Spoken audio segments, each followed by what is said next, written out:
며칠 전 경남 창원에서 진짜 이런 어처구니 없는 일이 벌어졌다고 합니다. 하재근 평론가님.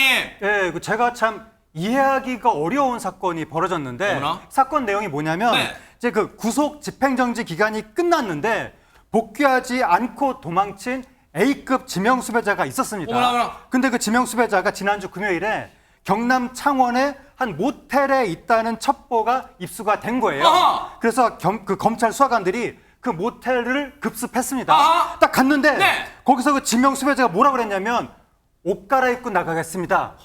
이렇게 얘기했다는 거예요. 네. 그러니까 검찰 수사관들이 모텔 문 앞에서 옷 갈아입고 나올 때까지 기다렸다고 합니다. 어허. 그렇게 기다리고 있는데 네. 어떤 상황이 펼쳐졌는지 영상이 있습니다. 어? 영상을 보시면 네. 당시에 이제 검찰 수사관들이 기다리고 있을 때 모텔방에서 남성이 여성의 손을 붙잡고 나와서 그냥 도망가 버렸습니다. 어머나? 여성은 신발도 신지 않고 있는데 검찰 수사관들이 그 뒤를 쫓아가고 있습니다. 네. 엘리베이터 앞에서 대치하고 있었는데 네. 근데 그 남성이 여성의 목을 잡더니 흉기로 막 위협을 하는 어머나, 거예요. 어머나. 저렇게 위협을 하다가 수사관들이 물러나니까 계단으로 여성과 함께 도주해 버렸습니다. 어머나. 급기야 저 여성과 남성은 택시를 타고 달아나 버렸습니다. 아니, 일단은 저 상황에서 보세요. 남성과 여성, 지금 이 숙박업소에 같이 나왔던 남성과 여성은 대체 어떤 사이입니까? 최재문 교수님. 일단 저 남성은요 A급 지명 수배자입니다. 네. 그리고 아까 우리가 제목에서 봤던 것처럼 둘 사이는 사귀는 사이로 보여집니다. 네. 근데 문제는 뭐냐면 이 50대 남성 같은 경우 전자장치 부착 등에 관한 법률 위반으로 불구속 재판을 받던 도중에 사기 행각이 또 드러난 거예요. 그래서 사기 등의 혐의로 구속이 됐습니다. 네. 구속이 되고 나서 그게 지난해 8월이거든요.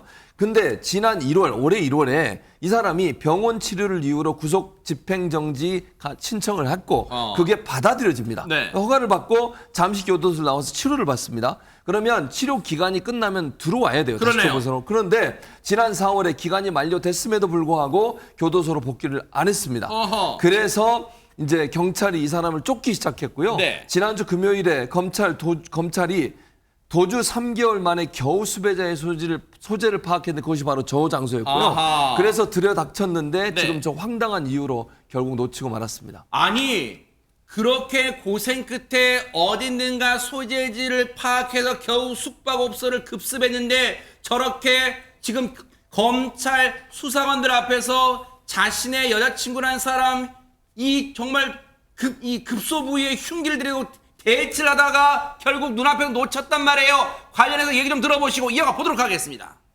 기다린다고 잠시 자리 비켜달라. 밖에서 기다리는데 나오면서 그 칼 들고 아니, 박성배 변호사님 또 경찰 출신이니까 여쭤볼게요. 검찰 수사관도 어쨌든 검찰 수사관이지만 경찰 출신들일 거 아니에요? 경찰일 거 아니에요? 경찰 파견된 경찰분들 아니에요? 어떻습니까? 그럼 뭐 테이저나 그런 거 갖고 있지 않아요? 검찰 수사관은 파견된 경찰이 아닙니다. 아, 그래요? 검찰 수사관은 검찰청에서 따로 뽑는 따로 뽑아요? 공무원인데 아하. 이 사건의 경우에는 남성이 지난해 8월에 구속되었는데 지난 1월에 구속 집행 정지가 이루어졌다. 재판을 받고 있는 공판 단계로 보입니다. 네. 공판 단계에서 피고인의 신병은 그 관리가 오로지 검찰에게 맡겨져 있습니다. 구속 집행 정지 기간이 만료되었음에도 불구하고 복귀하지 않으니 그 신병을 관리해야 할 검찰 수사관이 이 남성의 뒤를 쫓은 것으로 보이는데 네. 이 테이저건 등 장비를 사용하기 위해서는 법률의 근거가 있어야 합니다. 경찰은 경찰관 직무집행법상 그 근거를 마련하고 있습니다만 제가 알기로 검찰 수사관은 관련 근거가 없는 것으로 알고 있습니다.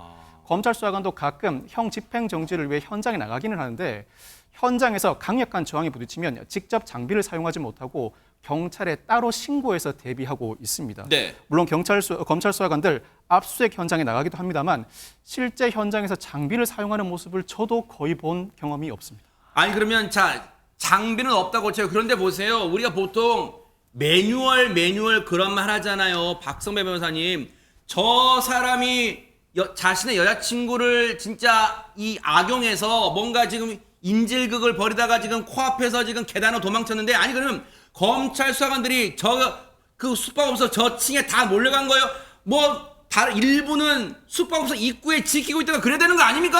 검찰 수사관들이 현장에서 체포하는 경우가 흔치 않다 보니까 일반적으로 준수해야 할 사항을 지키지 못한 것 같습니다. 어허. 무엇보다도 모텔 방 안으로 들어갈 때는 체포를 하려는 당사자도 그 피의자 내지는 피고인을 따라가야 됩니다. 따라가면서 돌발 상황이 발생하지 않도록 사전 대비를 갖추어야 하고 화장실을 이용하는 경우에도 도주 가능성이 없는지 충분히 점검하고 난 뒤에 그 장비 내지는 시설을 사용하게 허용해 주어야 합니다. 아하. 뿐만 아니라 이 장소에는 여자친구도 있었습니다. 네. 여자친구가 어떠한 행동을 할지 알 수가 없고 또한 여자친구에게 또 다른 돌발 상황이 벌어질 수 있으니 그러네요.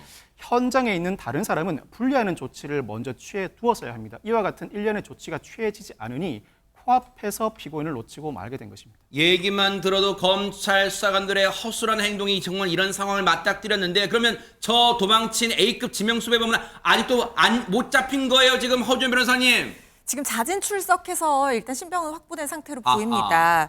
검찰이 놓친 뒤에 경찰에 공조수사까지 지금 요청한 상황인데요. 물론 특수공무집행 방해 등 혐의가 관련이 되어 있으니까 그런 상황으로 보이는데, 그런데 앞서 영상에서도 보셨다시피 여성이 지금 신발도 안 신고 끌려나가는 장면이 그러면 지금 보세요, 지금. 포착이 됐거든요. 그래서 이 여성이 방 안에 남아있던 옷가지, 소지품 이런 것들을 챙기려고 다시 숙박업소에 들를 거라고 예상을 했다는 거예요. 그래서 검찰과 경찰이 같이 잠복을 해 있다가 무려 5시간 뒤에 여성이 다시 실제로 나타났다고 합니다. 아하. 그래서 붙잡은 뒤에 일단 집으로 돌려보냈다고 하는데, 이게 여성이 일단 인질극에서는 피해자로 일단은 보이긴 합니다. 그렇지만 지금 방 안에서 어떤 얘기가 오고 갔는지, 왜냐하면 두 사람이 연인 관계인데다가 뭐 숙박업소 결제도 여성분이 했다는 얘기가 있고, 그래서 이 두 사람이 지금 정확하게 어떤 경위인지 수사가 좀 필요해 보이는 상황이거든요. 그리고 이 남성 같은 경우에는 전화로 검찰 측에서 연락처를 확보해서 수차례 설득을 했다고 합니다. 네. 그래서 밤 11시쯤 창원지검 상황실에 자진 출두를 했다고 하고요. 이 남성 경찰이 인기가 됐습니다. 흉기 휴대에서 인질극 벌인 혐의와 관련해서 특수공무집행 방해 혐의로 조사 중인 상황이고요. 조사 끝나는 뒤에 구속영장이 신청될 계획입니다. 지금 설명대로요, 물론 저 영상 속 상황에서는 여성분이 인질극의 피해자이지만 혹시 도주 과정에서 이 여성분도 뭔가 조력, 즉 도움을 준 건 아닌지 반드시 수사 과정에서 밝혀내야 될 것 같습니다. 지켜보도록 하겠습니다. 자.